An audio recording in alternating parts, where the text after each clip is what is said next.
வயிற்று பொழப்புக்காரங்கள்ட்ட எல்லாம் எந்த ஆத்மாவையும் கர்த்தர் அனுப்ப மாட்டார். நான் பேசிட்டு இருக்கிறது எத்தனை பேருக்கு புரியுது? கொஞ்சம் கை வைத்து காமிங்க பார்க்கலாம். பொம்பளைங்களுக்கு ஒண்ணுமே புரியல, ஆம்பளைங்க கரெக்டா கை வைத்தாங்க தெரியுமா? அதனால்தான் ஸ்திரீக்கு புருஷன் தலையாக இருக்கிறான். நான் இப்போதான் வரும்போது சொல்லிட்டு வந்தேன், பெண்களால எது முடியாது? ஒரு பெண் நினைத்தால் தமிழகத்தை ஆட்சி செய்ய முடியும், ஒரு பெண் நினைத்தால் இந்தியாவை ஆட்சி செய்ய முடியும், ஒரு பெண் நினைத்தால் விண்டுக்கு சென்று ஆராய்ச்சி செய்து வெற்றிகரமாக திரும்ப முடியும், ஒரு பெண் நினைத்தால் என்ன வேணாலும் பண்ணலாங்க. ஆனா அவங்களால முடியாத ஒரே ஒரு விஷயம் என்னன்னா, அவங்களால வாயை வச்சுட்டு பேசாம இருக்க முடியாது. பாருங்க பேசுகிறது.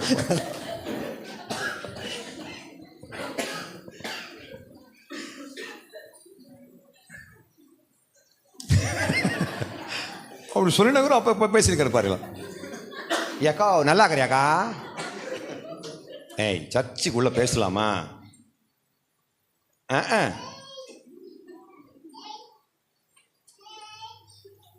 நீ ஒரு நல்ல ஊழியக்காரன் வர போற மொட்டை ஊழியக்காரனை கொடுத்துறியாமா? ஊழியக்காரனை கொடுத்துறியா? அல்லேலூயா. எனக்கு குழந்தையை கொடுத்தா அது கர்த்தருக்காக, எனக்கு வீட்டு கொடுத்தா அது கர்த்தருக்காக, எனக்கு பணத்தை கொடுத்தா கர்த்தருக்காக, எனக்கு மனைவி கொடுத்தா கர்த்தருக்காக, எனக்கு ஒரு மீசையை கொடுத்தா கர்த்தருக்காக, இந்த வெள்ளம் முடியா மாறினா கர்த்தருக்காக, கருப்பு முடியா இருந்தாலும் கர்த்தருக்காக, முடியெல்லாம் கொட்டினாலும் கர்த்தருக்காக, முடி இருந்தாலும் கர்த்தருக்காக, உயிர் இருந்தாலும் கர்த்தருக்காக, உயிர் பிரிந்தாலும் கர்த்தருக்காக, வாழ்ந்தாலும் உமக்காகத்தான், மரித்தாலும் உமக்காகத்தான். சொல்லுங்க. வாழ்ந்தாலும் உம்மோடுதான், மரித்தாலும் உம்மோடுதான், உமக்காகத்தானே உயிர் வாழ்கிறேன், உம்மை தானே நேசிக்கிறேன். Once again, உமக்காகத்தானே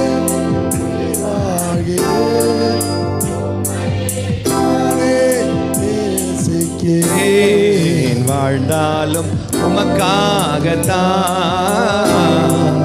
மரித்தாலும் உமக்காகத்தான். காரணம் என்ன? காரணம் என்ன? ஏன் அவருக்காக வாழ்றோம்? காரணம், அவர் நமக்காக, அவர் எனக்காக உயிரை கொடுத்ததுனால நான் என் வாழ்க்கையை அவருக்காக கொடுத்து விட்டேன். அல்லேலூயா. ஒரே ஒரு சின்ன பாயிண்ட். தனக்கென்று வாழ்பவர்கள் தன்னுடைய கெத்துக்காக, தன்னுடைய புகழ்ச்சிக்காக, தன்னுடைய ஈகோ டேமேஜ் ஆகாமல் பார்த்துக்குவாங்க. ஆனால் தனக்கென்று வாழாமல் அவர் பெருகவும் நான் சிறுகவும் வாழ வேண்டும் என்று நினைக்கிறவர்கள் தன்னுடைய ஈகோவுக்காக வாழ மாட்டார். ரொம்ப பேர் தங்களுடைய ஈகோவுக்காக வாழ்வாங்க. தெரியுமா? இன்னும் ஒரு ஈகோ, ஈகோன்னு தெரியுமா? எனக்கு ஸ்வீட்டி தெரியுமா? ஈகோ அது ஈகோன்னு என்னது? நான் யார் தெரியுமா? ஏய், நான் யார் தெரியுமா? யார் தெரியுமா? கண்ணாடிக்கு முன்ன போய் பாரு, நீ யாருன்னு உனக்கு தெரியும். நான் யாரு? நீ யாரா வேணா இருந்துட்டு போ. ஒரு லூஸ் மோஷன் வந்தால் நீ சி வடிவத்தில் சுருண்டு விடுவாய். அவள் தான் நீ. நான் யார்? இந்த புது வருஷத்துல விட்டு கொடுத்துருவோம் மக்களே. நான் என்ன செய்ய வேண்டும் என்று C minor, C minor, minor, அது சி மைனர். நான் என்ன செய்ய வேண்டும் என்று அதானே சொல்லித்தாரும் தெய்வமே, அதை செய்து முடிப்பதற்கு சக்தி தாரும் தெய்வமே. என்ன நோட்டு பாது?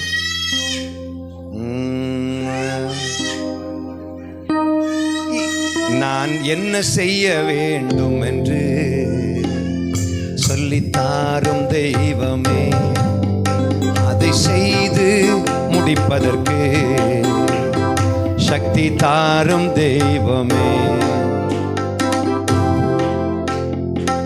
வேணாம் வேணாம் வேணாம். அவர் வேற ஏதோ பாட்டுக்கு வாசிக்கிறார். இது ப்ளே பண்ணு.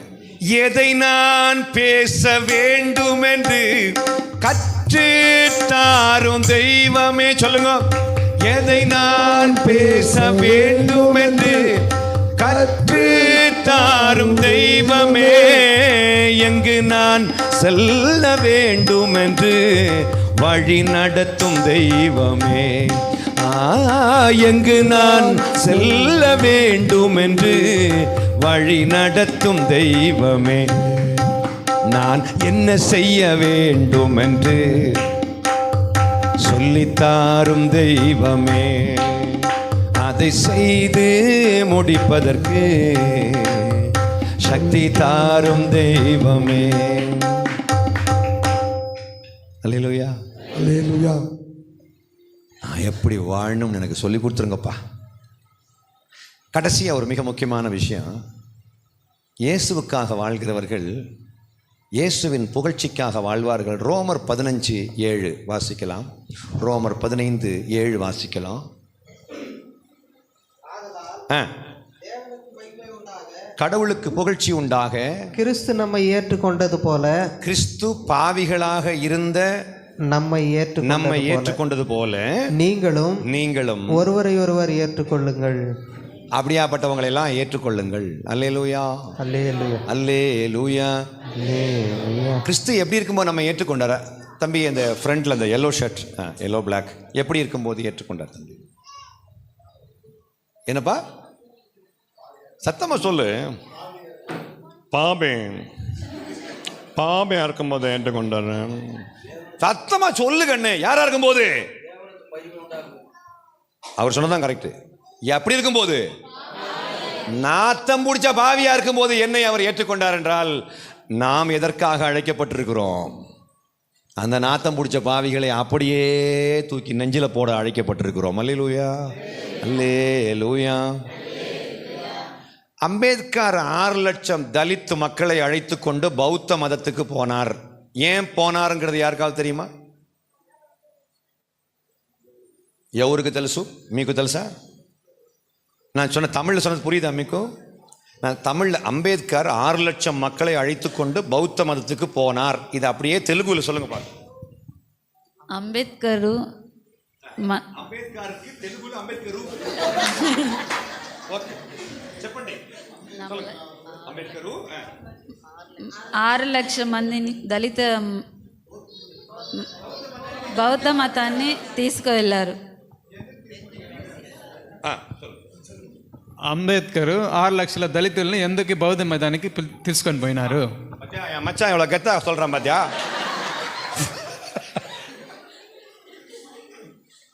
அவர் என்னத்துக்கு போனார்? யாராவது சொல்லுங்களேன். அன்பில். அப்புறம் வேற ஏதாவது சொல்லுங்களேன். பாயிண்ட்டுக்கு வாங்க, நேராக பாயிண்ட்டுக்கு வாங்க. அங்கே என்ன பிரச்சனை அவருக்கு? அம்பேத்கர் இந்துத்துவாவில் இருக்கும்போது ஸ்வீட்டி சொல்லு ஸ்வீட்டி, என்ன பிரச்சனை அனுபவிச்சாரு? என்ன ஜாதி பிரச்சனை? ஜாதியில் அவர் என்ன என்ன அவர் என்ன செய்யப்பட்டாரு? ஒடுக்கப்பட்டார். அவர் ஏன் கிறிஸ்டியானிட்டி? இங்கேயும் ஒடுக்குறாங்க. இதே ஜாதி. அக்கா பாயிண்ட். உன் பேர் என்ன மச்சான்? ஜெவராஜி. ஜெவராஜ் இன்னைக்கு தூங்கவே மாட்டான்.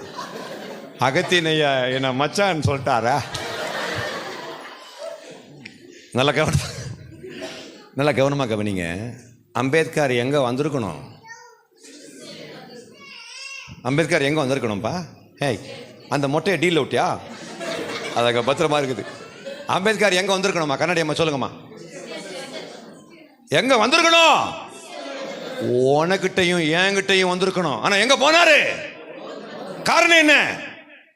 எப்படி இந்துக்கள் சாதி அடிப்படையில் ஒடுக்குறாங்களோ அதே மாதிரி கிறிஸ்தவத்திலையும் ஒடுக்குறாங்களா இல்லையா? உண்டா இல்லையா? பாரு, அது ஆமான்னு சொல்றதுக்கு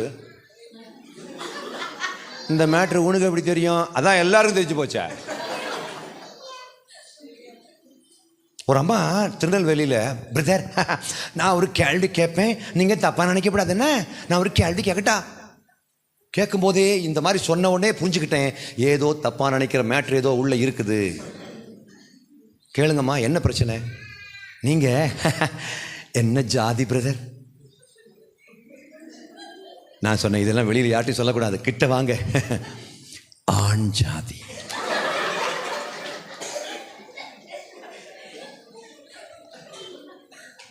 உங்களுக்கு நான் என்ன ஜாதின்னு கண்டுபிடிக்கணுமா? Can I tell you something? Hey,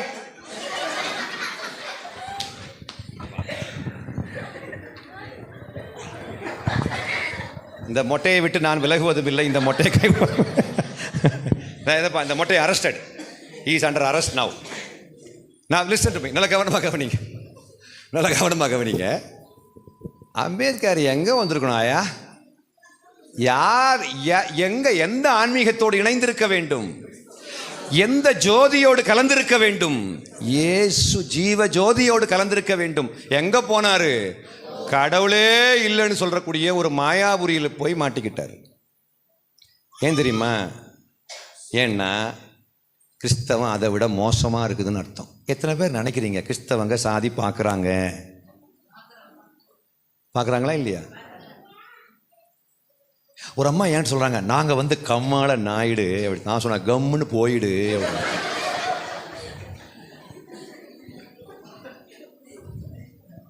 இயேசுக்குள்ளே வந்ததுக்கு பிறகு நமக்கும் ஜாதிக்கும் சம்மந்தம் இல்லை. அதுக்கு ஏன் காரணம் தெரியுமா? ஜாதி எங்கிருந்து வந்தது அப்படின்னு நம்ம புரிஞ்சுக்கணும். ஜாதி எங்கிருந்து வந்தது? தம்பி உங்கள் பேர் தம்பி? அருணா? வா, நல்லா கவனமாக கவனிக்க தம்பி. உங்களெல்லாம் நான் ரொம்ப நேசிக்கிறேன், அதனால தான் உங்கள் பேரையே கேட்குறேன். ஆயா உங்கள் பேர் ஆயா? ஜெயமேரியா? அது எவ்வளோ அழகாக உக்காந்துக்குது பாரு அப்படி. ஏய் நான் யாருன்னு நினச்சிட்டா நீ? நல்லா நல்லா கவனமாக இல்லை, அப்படியெல்லாம் உட்காரணும் தப்பு கிடையாது. அவங்க வசதிக்கு உட்காந்துருக்காங்க. ஆக்சுவலாக நம்ம எல்லாம் சேரில் உட்காந்துருக்குறோம். சில சபையில் போனால் கீழே உட்கார சொல்லுவாங்க இல்லையா? ஒன்றும் தப்பு ஒன்றும் கிடையாது. அப்புறம் எவ்வளோ அழகாக கீழே உட்காந்து. அந்த வெஸ்டர்ன் டாய்லெட்டில் கூட சிலர் இந்த இந்தியன் டாய்லெட்டில் உட்காந்த மாதிரியே வெஸ்டர்ன் டாய்லெட்டில் மேலே போய் உட்காருவாங்க. அப்படி நடந்த சம்பவம் எல்லாம் இருக்குது. அவங்களுக்கு தெரியல, அது சேர் மாதிரி உட்காரணுங்கிறதே அவங்களுக்கு தெரியாது. ரொம்ப பேர் அப்படி பண்ணிட்டாங்க. நான் லிஸ்டன் நல்லா கவனமாக கவனிங்க. மனிதன் எங்கிருந்து தோன்றினான் என்ற மனித தோற்ற கொள்கையை நாம் கண்டுபிடித்து விட்டால் சாதி எங்கிருந்து வந்தது என்பதை கண்டுபிடித்து விடலாம். டேவிட், நான் கடைசியாக என்ன சொன்னேன்? நாம் எங்கிருந்து தோன்றோம் மனித ஜாதி எங்கிருந்து தோன்றல் கண்டுபிடிக்கலாம். நாம் எங்கிருந்து தோன்றினோம் என்பதை கண்டுபிடிக்க வேண்டுமானால் நாம் எங்கிருந்து தோன்றினோம் என்பதை கண்டுபிடித்து விடலாம். உண்மையிலே கமலஹாசன்கிட்ட போனால் திரைக்கதை வசனம் எழுதுறதுக்கு நீங்கள் சூட்டபுளான ஆள். நாம் எங்கிருந்து வந்தோங்கிறத கண்டுபிடிக்கணும்னா நாம் எங்கிருந்து வந்தோங்கிறத கண்டுபிடிச்சிட்டா போதும். நல்லா கவனமாக கவனிங்க. ஜாதி எங்கிருந்து வந்ததுன்றதை கண்டுபிடிக்கணும்னா மனுஷன் எங்கேருந்து வந்தாங்கிறத கண்டுபிடிச்சா போதும். ஜெயமரி அக்கா சொல்லுங்க. ஆதியில ஜாதி. ஐயோ கை தட்டு மச்சான்.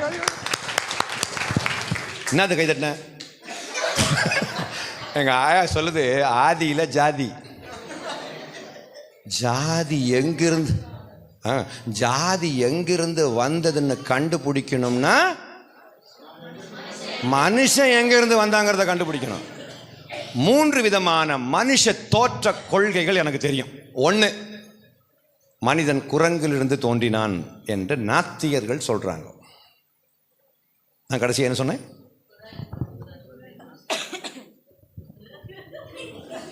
மச்சான் நீ சொல்ல மச்சான். கடைசி மனுஷன் குரங்கிலிருந்து தோன்றினான் நாத்திகர்கள் சொல்றாங்க. நாஸ்திக்னா தெரியுமா? நாஸ்திகர்கள் யாரு?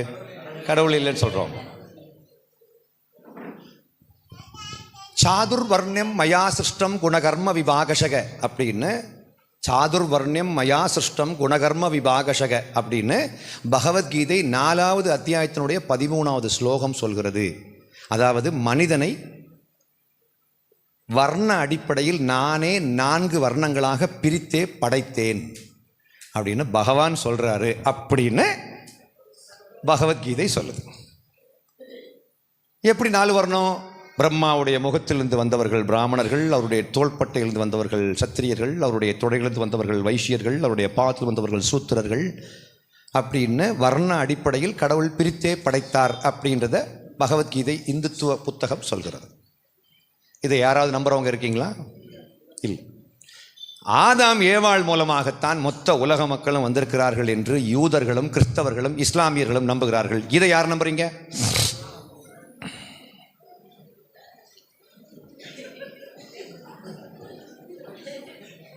உனக்கு வேணாம், எனக்கு வேணாம். நான் கவனிக்கல, எல்லாரும் கவனிச்சிட்டாங்க. சரி, ஒரு I love you baby. What's your name? Aradhya. Wow, that's beautiful. அதுக்கு மீனிங் தான் தெரியல. என்ன மீனிங் ஐயா? கண்டிப்பாக ஒரு நல்ல மீனிங் இருக்கும்ல. ஆராத்யானா என்ன மீனிங்? ஓ, ஆராதனாவா ஆராத்யாவா? ஆராத்யா. ட்ரெஸ்ஸு சூப்பராக இருக்குது, அந்த செயின் சூப்பராக இருக்குது, வளையெல்லாம் சூப்பராக இருக்குது. அந்த பாப்பா நினச்சி இந்த அங்கிள் திரும்ப வரணும் ஆண்டவரே. ஹalleluya. நீ நான் வரணும்னு நினைக்கிறியோ இல்லையோ, எங்கள் அமைச்சிக்கு நினச்சினே இருக்குது திரும்ப இந்த ஆள் வரணும். நான் என்ன ஷோக்காக ட்ரெஸ்ஸு என்ன மாதிரி போட்டாலும் சரி தான் நல்லா இருக்குன்னு சொல்லினே இருப்பார். Listen to me.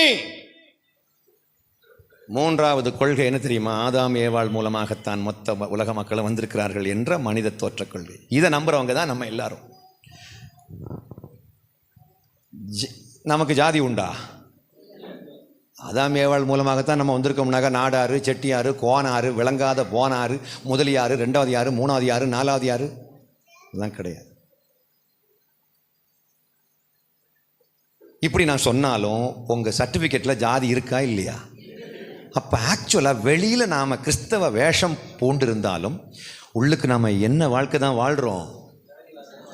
கல்யாணம் பண்ணும்போது இப்போ இந்த பாப்பாவுக்கு மேரேஜ் பார்க்குறாங்கன்னு வச்சுக்கிடுவோமே, அல்லது இப்போ உனக்கு மேரேஜ் ஆயிடுச்சுல்ல, மேரேஜ் ஆகலைல்ல, அப்போ ஏன் அப்படி பார்க்குற? மேரேஜ் ஆனவங்க அப்படி பார்ப்பாங்க.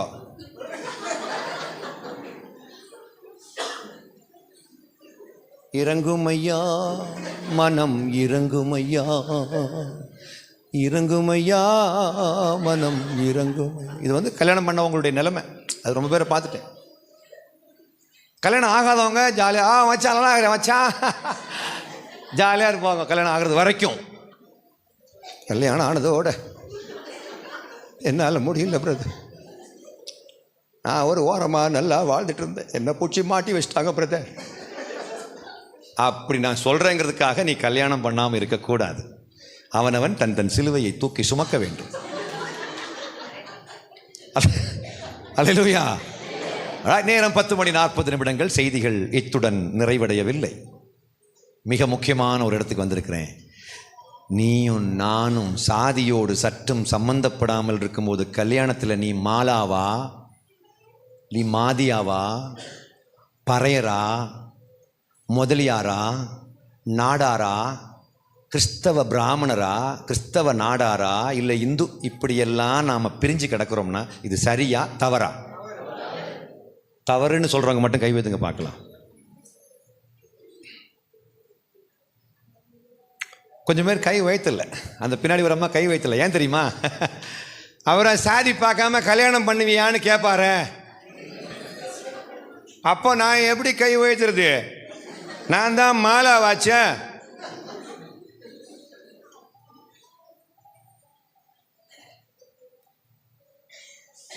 நீ மாலாவும் இல்லை, மாதியாவும் இல்லை, நீ கர்த்தருடைய பிள்ளை. உனக்கு கர்த்தர் ஒரு பேர் கொடுத்துருக்காரு. என்ன பேருப்பா? daughter of God and son of God, child of God, children of God. கடவுளுடைய பிள்ளை என்ற பெயரை விடவும் பெட்டரான ஒரு பேர் இருக்க முடியுமா டேவிட் ஐயா? praise God. அதை விட பெட்டரான ஒரு பேர் இருக்க முடியாது. என் பையனை ஸ்கூலில் சேர்க்கும்போது என்ன ஜாதின்னு கேட்டாங்க. மனுஷ ஜாதி. அல்லேலூயா. அவர் அப்படியே ஹெட் மாஸ்டர் திரும்பி பார்க்குறாரு. யார் பாணி? இயேசு கிறிஸ்துவை சொந்த ரட்சகராக ஏற்றுக்கொண்டவங்கிட்ட ஜாதி கேட்குறது தப்பு. ஆண்டவரை ஏற்றுக்கொண்டவங்கிட்ட ஜாதி கேட்குறது தப்பு. தப்பான கேள்வி. தப்பான ஆள்கிட்ட போய் அந்த கேள்வியை கேட்குறீங்க. கடவுள் மனிதனை சாதி அடிப்படையில் பிரித்து படைத்தார் என்று சொல்லக்கூடிய பிறப்பிலேயே இழிவு கற்பிக்கின்ற கொள்கையை இந்துக்கள் கடைபிடிக்கட்டும், விட்டுவிடுங்கள். கிறிஸ்துவுக்கு உள்ள வந்ததுக்கு பிறகு அந்த கொள்கைக்கு நமக்கு சம்பந்தமே கிடையாதுன்னு சொல்றவங்க எல்லாம் கை வைத்து காமிங்க பார்க்கலாம். இப்ப கடைசியா ஒரு கேள்வி கேட்டு நிறைவு செய்ய போகிறோம்.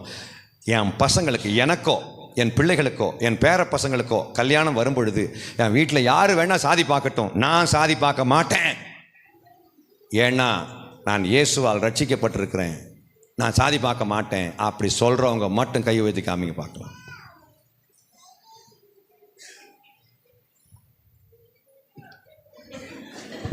எல்லாத்தையும் கொஞ்சம் செக் பண்ணிடுவோம். ஏன்னா ரொம்ப தூரம் வந்துக்கிறேன் பார்த்துட்டு. அப்படி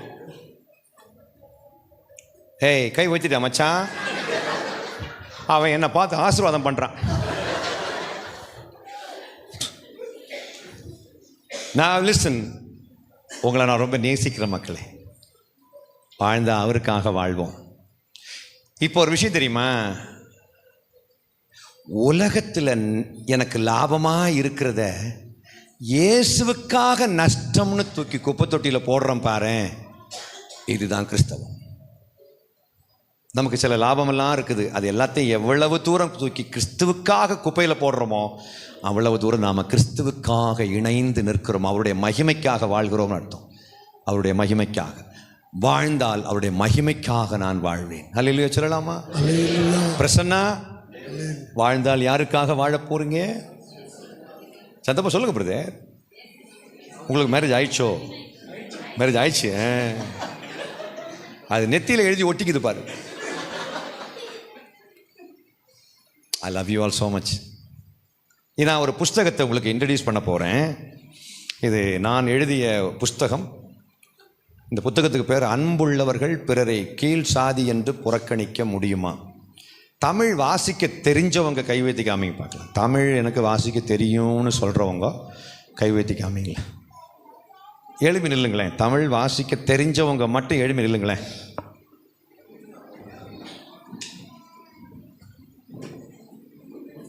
பிரைஸ் தி லார்ட். இந்த புஸ்தகத்தை நீங்கள் கண்டிப்பாக படிக்கணும். தன்னைத்தான் நேசிப்பது போல பிறரையும் நேசிக்க வேண்டும் என்றும் கொள்கை உடையவர்கள் பிறரை கீழ் சாதி என்று புறக்கணிக்க முடியாது. அம்மகாரு உண்மைதானே? அடுத்தவர்களை கீழ் ஜாதின்னு நான் சொல்கிறேன்னா எனக்குள்ள என்ன இல்லை? அன்பு இல்லைன்னு அர்த்தம். ரெஸ்பெக்ட் இல்லை, அன்பு இல்லைன்னு அர்த்தம். அன்பு இருக்கிறவன் அடுத்தவன் கீழ் ஜாதி சொல்வானா? உட்காருங்க. இந்த புஸ்தகத்தை வாங்கிட்டு போங்க. இதுக்கு ஃபாதர் பெர்க்மேன்ஸ் இந்த புத்தகத்தை படிச்சுட்டு இது எல்லாரும் வாங்கணும் அப்படி சொல்லியிருக்காரு. மோகன் சி லாசரஸ் பிரதர் இந்த ஃபுல்லாக படிச்சுக்கிட்டு இது எல்லாரும் வாங்கி படிக்க வேண்டும் அப்படி சொல்லியிருக்கிறார். இந்த புக்கை நீங்கள் வாங்கிட்டு போங்க. God bless you all abundantly. அதே மாதிரி இன்னொரு புஸ்தகம் எழுதியிருக்கிறேன், எல்லாம் பின்னாடி வைக்கப்பட்டிருக்கிறது. இந்து சகோதரர்களின் 100 கேள்விகளுக்கு பதில்கள் அப்படின்னு. இன்னைக்கு இந்துக்கள் என்னென்ன கேள்வி கேட்குறாங்க, நாம் எப்படி பதில் சொல்லணும் அப்படின்ற ஒரு அருமையான ஒரு புஸ்தகம். ப்ளீஸ் இதை போகும்போது வாங்கிட்டு போங்க, தவற விட்டுறாதீங்க. இன்னைக்கு தான் இது இங்கே கிடைக்கும், அதுக்கு பிறகு இது கிடைக்குமா இல்லைன்னு எனக்கு தெரியல. ஆக்சுவலாக தயவுசெய்து போகும்போது வாங்கிட்டு போங்க. மக்கள் தவறு செய்திருக்க நிரபராதி இயேசு தண்டிக்கப்பட்டது நியாயமா? தப்பு செஞ்சது யாரு? தப்பு செஞ்சது மக்கள், தண்டனை அனுபவித்தது யாரு? இயேசு. இது நியாயமா அப்படின்னு இந்துக்கள் கேட்குறாங்கன்னா அவங்க பார்வையில் நியாயமான கேள்வி. அப்போ அதுக்கு நம்ம என்ன பதில் சொல்லணும் இல்லையா? இயேசு தெய்வமானால் அவரை எப்படி கொலை செய்ய முடியும்? கடவுளை கொன்னிட முடியுமா கேள்வி கேட்குறாங்க. அதுக்கு பதில் என்னென்னா, கடவுளை கொலை செய்ய முடியாது அப்படின்னு அவங்க சொல்லுவாங்க. எஸ், கொலை செய்ய முடியாத வடிவத்தில் இருக்கிறவர் நம்ம லெவலுக்கு இறங்கி இந்த அடியெல்லாம் பட்டதுக்கு காரணம் என்ன? அப்போ தான் நம்ம யாருக்காக வாழ்வோம்? அவருக்காக வாழ்வோங்கிறதுக்காக. அல்லையில சொல்லலாமா? எல்லாத்தையுமே இந்த புஸ்தகத்தில் இந்த 2 புக்கையும் வாங்கிட்டு போங்க. தயவுசெய்து அந்த புக்கை வாங்காமல் இருக்காதீங்க. இதுக்கு பிறகும் கூட்டம் நீளுமானால் கூட நீங்கள் தயவுசெய்து வெளியில் புக்கை வாங்கிட்டு திரும்ப வந்துடுங்க. கர்த்தர் உங்களை ஆசீர்வதிப்பாராக. எத்தனை பேர் நினைக்கிறீங்க இன்னைக்கு வந்தது என்னை சிந்திக்க வச்சிருக்கு, கர்த்தர் என்னை சிந்திக்க வச்சாரு அப்படி சொல்லவங்களாம் கைவிதி காமிங்க. How many of you think that உண்மையிலே கடவுள் நம்மளை சிந்திக்க வச்சிருக்கார்? சிந்திக்க வச்சிருக்கிறார். நமக்காக என்ன யோசித்தாலும் ஆண்டவரே இனிமே உமக்காக யோசிக்க உதவி செய்யும் ஆண்டவரே. நம்முடைய ஜெபம், அடுத்த கட்ட ஜெபம் என்ன? உமக்காக, நம்முடைய லிமிட்டுக்குள்ள அவருக்காக என்ன செய்யலாம் அப்படி யோசிப்போம். என்ன அருண்? அல்லேலூயா. அருண் மேரேஜ் ஆயிடுச்சா? என்ன ஆகலைல்ல? அப்புறம் ஏன் ஒரு மாதிரி உம்முன்னு இருக்க? அல்லேலூயா, அல்லேலூயா. God bless you all. நம்ம ஜெபம் செய்து இந்த கூட்டத்தை நிறைவு செய்வோம். அவருக்காகவே வாழ்வோம், அவருக்காக மட்டும் வாழ்வோம். அதனால் வீட்டில் சமையல் பண்ணாமல் இருக்கக்கூடாது. ஒளி நிமித்தமாக ஹல்லேலூயா ஸ்தோத்திரம். நோ, முதல் ப்ரையாரிட்டி காடு, 2வது ப்ரையாரிட்டி வீடு, 3வது ப்ரையாரிட்டி ஊழியம். 1 தெய்வம், தேவன், దేవుడు என்னடு దేవుడు. 2வது வீடு, என்னடு குடும்பம். தன் சொந்த குடும்பத்தை நடத்த தெரியாதவன் எப்படி தன் சபையை கவனிக்க முடியும்? அப்போ முதல்ல ப்ரையாரிட்டி கடவுள். தேவனுக்கு எல்லாவற்றுக்கும் மேலாக தேவனை நேசிக்க வேண்டும்னு போட்டிருக்கல. அப்போ தேவனை நேசிக்கணும், அப்புறம் குடும்பத்தை நேசிக்கணும், அப்புறம் நாம் சபையை நேசித்து சபைக்கு ஊழியம் பண்ண வேண்டும். உங்கள் ஒய்ஃபுக்கு டைம் ஒதுக்குறது முக்கியமாக, சபை விசுவாசிகளுக்கு முக்கியமான ஒய்ஃபுக்கு தான் நீங்கள் டைம் ஒதுக்க வேண்டும். ஹல்லேலூயா. பாஸ்டர் ஒரு மாதிரி பார்க்குறாரு, அப்போ விசுவாசிங்க வந்தா உங்கள் ஒய்ஃபுக்கு டைம் ஒதுக்கு. இதெல்லாம் நான் அனுபவப்பட்டவன். ஊருக்கே உபதேசம் பண்ணிட்டு வீட்டுக்கு போய் பார்த்தா அந்த அம்மா உட்காந்து அழுதுட்டு இருக்குன்னா something wrong with my ministry. என்னுடைய ஊழியத்தில் எங்கே தப்பு பண்ணுறேன்னு அர்த்தம். அல்லேலூயா சொல்லலாமா? வீட்டுக்காரருக்கு சாப்பாடு கொடுக்காம ஊழியத்து நிமித்தமாக நீ கடந்து போயிட்டேன்னா ஊழியமெல்லாம் முடிச்சுட்டு வரும்பொழுது அவர் அப்படியாக ஜலத்தின் மேல் அசைவாடி கொண்டிருப்பார். உன்னை ஃபிசியோதெரப்பி பண்ணி விடுவார். அதுக்கு கடவுள் பொறுப்பல்ல, அதுக்கு நீ தான் பொறுப்பு. ஊழியம் கடைசியில் குடும்பம், அன்பான ஒரு குடும்பத்தை கட்டி எழுப்புங்க. ஆனால் அதிலேயே செட்டில் ஆகிடக்கூடாது. அடுத்த level, next level, let us go to the next level. Next level போயிடுவோங்கிறதுக்காக வேண்டி குடும்பத்தை விட்டுறக்கூடாது. ஃபேமிலின்னு கடவுளை விட்டுறக்கூடாது. ப்ரையாரிட்டி கரெக்டாக இருக்கணும். That's very important. Hallelujah, hallelujah. எங்களை நேசிக்கிற நல்ல பிதாவே, இந்த அருமையான வேலைக்காக உமக்கு நன்றி செலுத்துகிறோம். நான் உன்னை விட்டு விலகுவதும் இல்லை, உன்னை கைவிடுவதும் இல்லை என்று சொன்ன நம்முடைய வார்த்தைகளுக்காக உமக்கு ஸ்தோத்திரம் ஆண்டவரே. நாங்கள் வாழ்வது முழுவதும் உமக்காக ஆண்டவரே. உம்முடைய நாம மகிமைக்கென்று மட்டுமே வாழ பரமாத்மா எங்களுக்கு உதவி செய்யும் ஆண்டவரே. என்ன செய்தாலும் உமக்கு புகழ்ச்சி உண்டாகுமான்னு பார்த்து செய்யத்தக்கதாக உம்முடைய எங்களுக்காக உயிரை கொடுத்தீரே என்ற நன்றி விசுவாசத்தோடு வாழ எங்கள் எல்லாருக்கும் உதவி செய்யும் ஆண்டவரே. படைத்ததில் ஒரு நோக்கம் உண்டு, அந்த நோக்கத்தை உணர்ந்து வாழ எங்களுக்கு உதவி செய்யும். கர்த்தருடைய கரங்களை ஒப்புக் கொடுக்கிறோம். பொறுப்பேற்றுக்கொள்ளும், வழிநடத்தும், ஆசீர்வதியும். நோய் நொடி இல்லாத வாழ்வு உண்டாகட்டும். எல்லா நோய்களும் மறைந்து போகட்டும் என்று ஜெபிக்கிறேன் கர்த்தாவே. எல்லா விதமான இயலாமைகளும் மறைந்து போகட்டும், வறுமையெல்லாம் ஒழிந்து போகட்டும் என்று ஜெபிக்கிறேன். இந்த சபையை வாழ்த்துகிறேன். கர்த்தர் காத்துக்கொள்ளும், ஆசீர்வதியும், பயத்திலிருந்து விடுவியும் கர்த்தாவே. பயங்கள் மறைந்து போகட்டும். இந்த புத்தாண்டுக்குள் நுழையும் போது பயமில்லாமல் நுழைய உதவி செய்யும் கர்த்தாவே. இனி எதையுமே தைரியமாக எதிர்கொள்ள உதவி செய்யும், காத்துக்கொள்ளும். இயேசுவின் திருநாமத்தில் கேட்கிறோம் எங்கள் நல்ல பிதாவே.